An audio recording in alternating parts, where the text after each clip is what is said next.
जय हिंद। तो देखिए साल था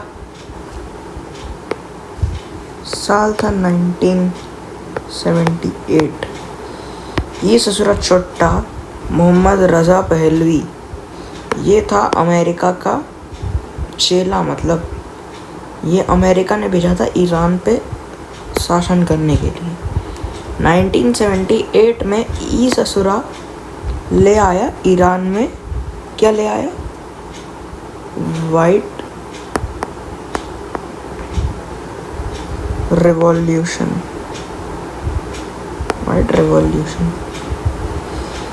अब ये चोट्टा ले आया वाइट रेवोल्यूशन, तो वहाँ से ये खोमेनी, रूहुल्लाह खोमेनी, इनने इसका खूब प्रोटेस्ट करा। और फिर मोहम्मद रज़ा पहलवी ने इसको बोला, अगर तुम नहीं गए तो हम तुम्हें फांसी चढ़ा देंगे। इसको क्या चढ़ा देंगे? फांसी चढ़ा देंगे। तो फिर ये बहुत सही जगह गया, ये ईरान, ये इराक गया, सीरिया गया, और फिर आखिर में ये फ्रांस चला गया। और फिर ये फ्रांस से मैगजीन्स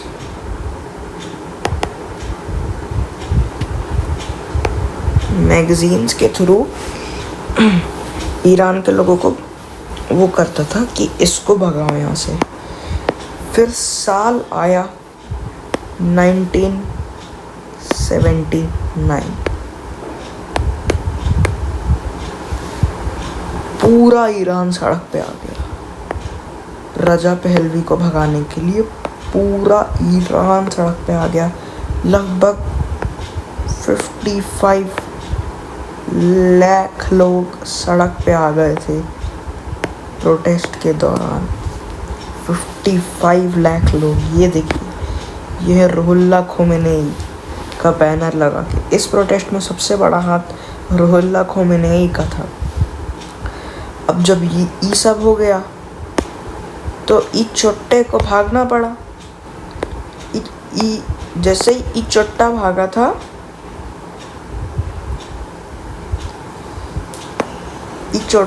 था, जनवरी 1980 में भागा था ये। और ये भागा जनवरी 1980 में, और फिर फरवरी 1980 में रूहुल्लाह खोमेनी आ गए थे वापस से ईरान। जैसे ही गया, क्योंकि अगर ये उसके रहते हुए आते तो फिर ससुरा उसको फांसी चढ़वा देता। मतलब इसने वाइट रेवोल्यूशन में, स्टूडेंट्स में आपको बताता हूँ क्या होता है। वाइट रेवोल्यूशन में खूब बार इसने खोले, दारू पीने पे कोई पाबंदी नहीं लगाई। अब ये सब इस्लाम रिलीजन के तो खिलाफ है। ये खूब लड़कियों को उधारे घुमाता था, घूमने की परमिशन दे दी थी। आप ही बताइए, अब इतने बार खुलवाया। ये सब होता है वाइट रेवोल्यूशन। ये यूएस में भी हुआ था। तो यूएस का चोट्टा ये वाइट रेवोल्यूशन ईरान में भी ले आया। चोट्टा साला। देखिए, अब जब ये प्रोटेस्ट हुआ तो ये रज़ा पहलवी को भागना पड़ा। इसको शरण दे दी। सोचो, इसको किसने शरण दी होगी?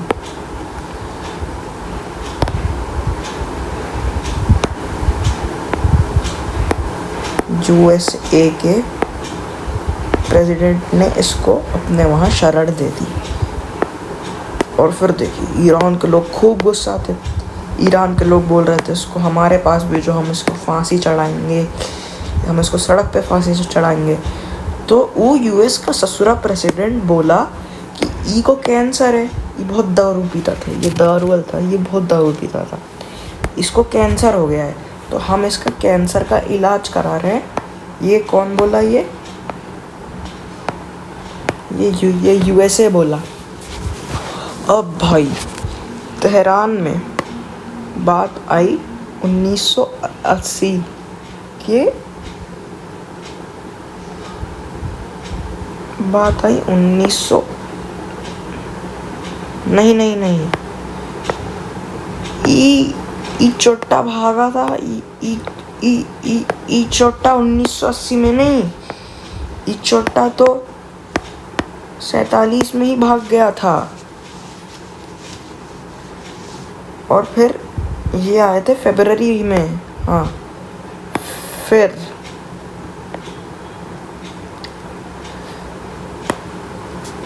1979 में ही तेहरान में थी एक यूएस की एम्बेसी।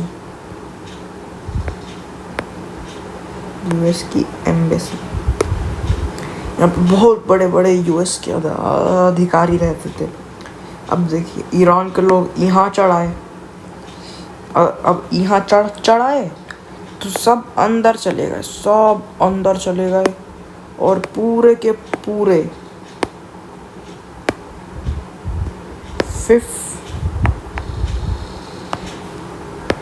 52 अमेरिकन्स को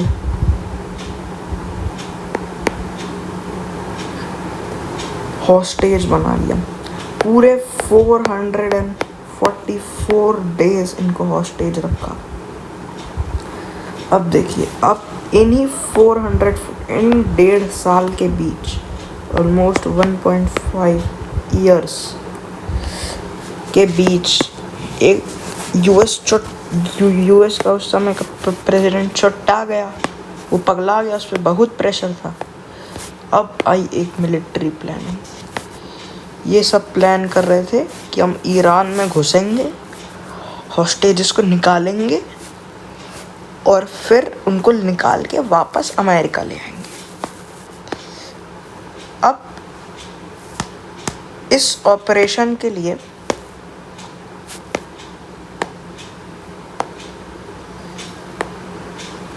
उस समय का अमेरिका का MH मॉडल था 180, MH 180, ऐसे 8 MH भेजे गए और 6 कार्गो प्लेन और 6 ऐसे 6 कार्गो प्लेन और 8 वो भेजा गया। अब आप देखिएगा, इनमें से एक का वापस नहीं आया। आठों में से एक का वापस नहीं आया। देखिए, अब इनने एक ऑपरेशन प्लान करा और उस ऑपरेशन का नाम था ऑपरेशन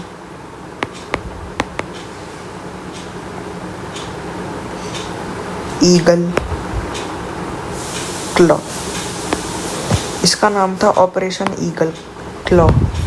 इसकी प्लानिंग क्या थी? ये सबसे पहले आएगा, ये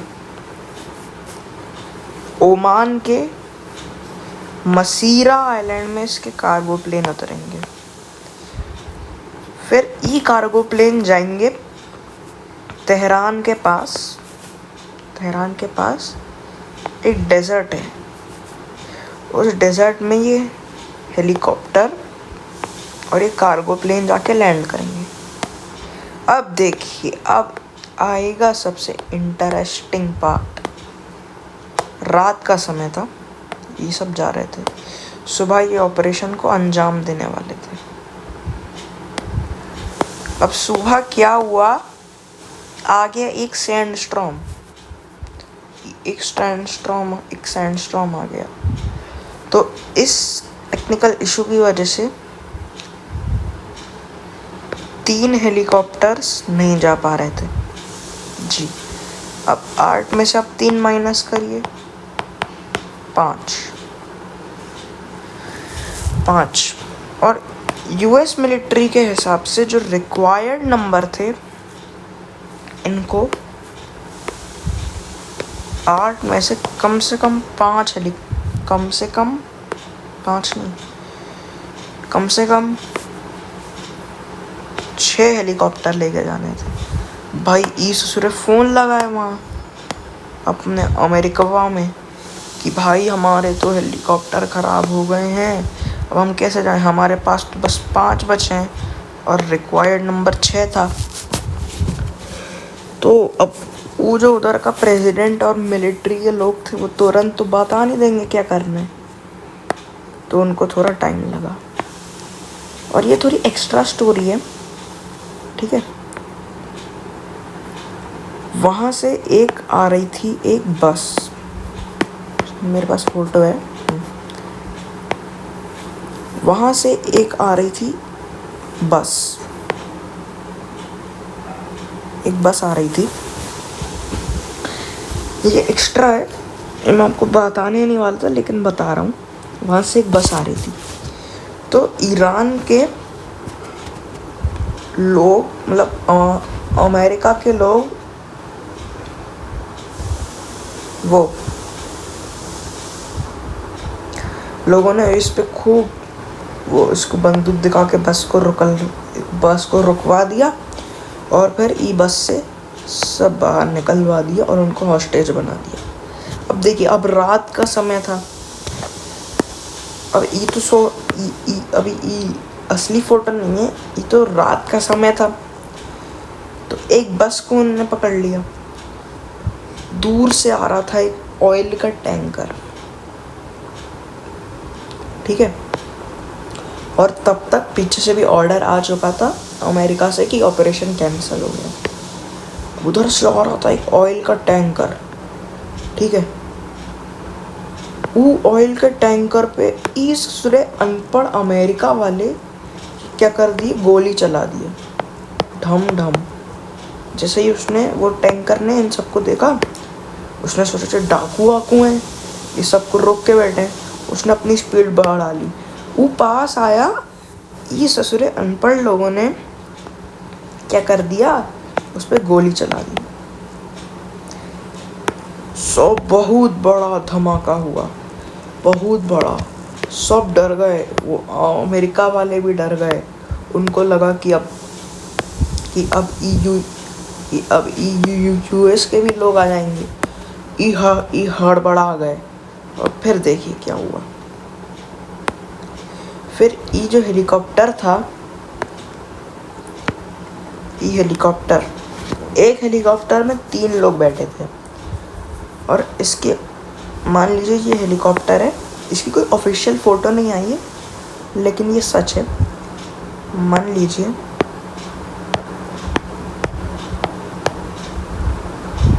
नहीं,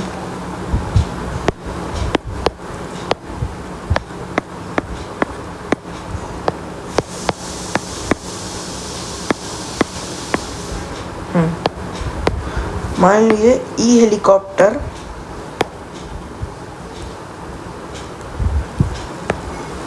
उड़ान भर रहा है और इसके ऊपर था एक कार्गो प्लेन, इसके ऊपर था एक कार्गो प्लेन।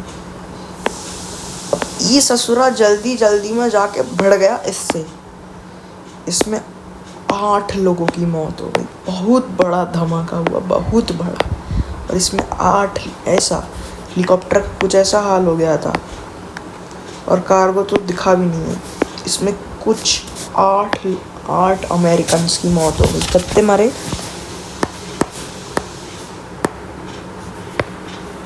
8 अमेरिकन की मौत हो गई थी। देखिए, अब ये सब हड़बड़ा गए। कितने बचे थे, पहले 5 थे, अब केवल 4 हेलीकॉप्टर बचे। और उस धमाके में, वो जो धमाका हुआ था ना, वो बस पे मार दिए थे, उस पे 3 हेलीकॉप्टर और चले गए थे। तो अब बचे केवल 2, और उन 2 में से भी एक चला गया, ठीक है। उन 2 में से भी एक चला गया, अब बचा केवल 1। अब एक को क्या हुआ, ये सब वो जो कार्गो आए थे, सारे क्रू मेंबर बैठ के वो कार्गो में भाग गए। ई हेलीकॉप्टर वहाँ को छोड़ के भाग गए, भाग गए।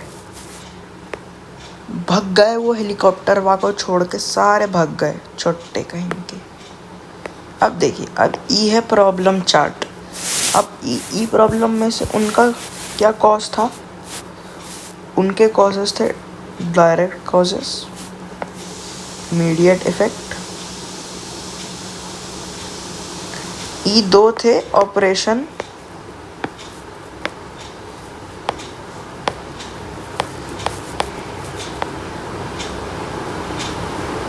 ईगल क्लॉ के फेल होने के रीजंस ये दो हैं, लिख लीजिएगा। अब आते हैं 3 मेन रीजंस, लिख लीजिए। 3 main reasons operation eagle claw के फेल होने के: poor planning,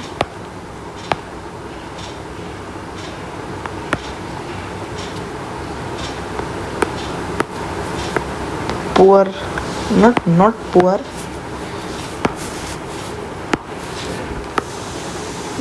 bad weather conditions,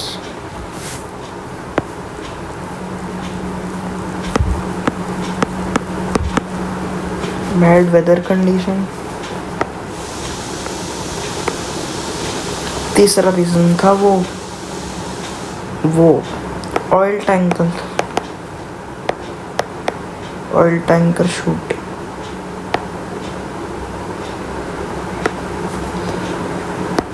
ये हैं 3 मेन रीजंस इस ऑपरेशन के फेल होने के।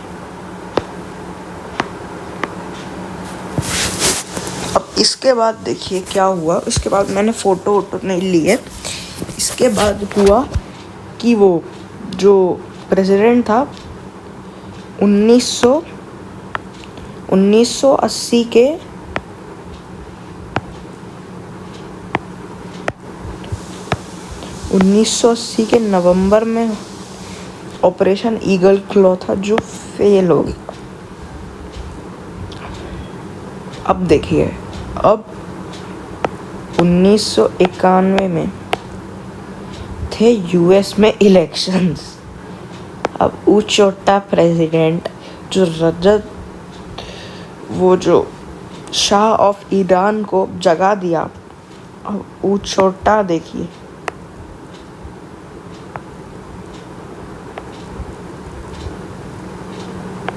वो छोटा तो हार जाएगा, और लग ही रहा था सबको हार जाएगा, और ऐसा ही हुआ। वो छोटा हार गया इलेक्शन में। अब जब वो छोटा हारा तो जो अमेरिका के नए राष्ट्रपति बने उनका शपथ समारोह था 20 जनवरी को।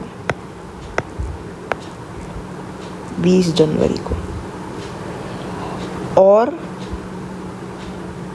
19 जनवरी को जो पहले का प्रेसिडेंट था उसने रुहुल्लाह खोमेनी से इतनी रिक्वेस्ट करी कि उन 52 हॉस्टेजेस को भेज दो, वापस भेज दो। लेकिन एक और था बात। ई चोट्टा जो था पहले प्रेसिडेंट 20 जनवरी के पहले, ई ने ईरान के रुपीस नहीं 12.2 नहीं, आई थिंक 12.8 नहीं, हाँ 12.2 बिलियन डॉलर बाद में लिखता है, लेकिन मैं अभी लिख रहा हूँ। अरे यार, डॉलर सीज कर दिए थे। तो 19 जनवरी को ऊ ससुरा बोला, लो भाई मैं खोल रहा हूँ, तुम्हारे ये पैसे सीज से हटा रहा हूँ, तुम पैसे रख लो अपने, और बस वो 52 अमेरिकन को वापस भेज दो। लेकिन जैसे ही ई ने करा, रुहुल्लाह खोमेनी ने बोला, हम 20 जनवरी को सारे हॉस्टेज बाहर भेज देंगे, जब उन नए प्रेसिडेंट का शपथ समारोह था। तो मतलब वो ये भी ना कह सका कि मेरे राज में, मेरे शासन में वो अमेरिकन्स वापस आए। स्टूडेंट्स, अगर आपको ये वीडियो समझ आया होगा तो मेरे चैनल को सब्सक्राइब करिएगा, इस वीडियो को लाइक करिएगा। अगली वीडियो में और भी ऐसी कुछ नए टॉपिक्स के साथ मिलेंगे। और जय हिंद, जय भारत।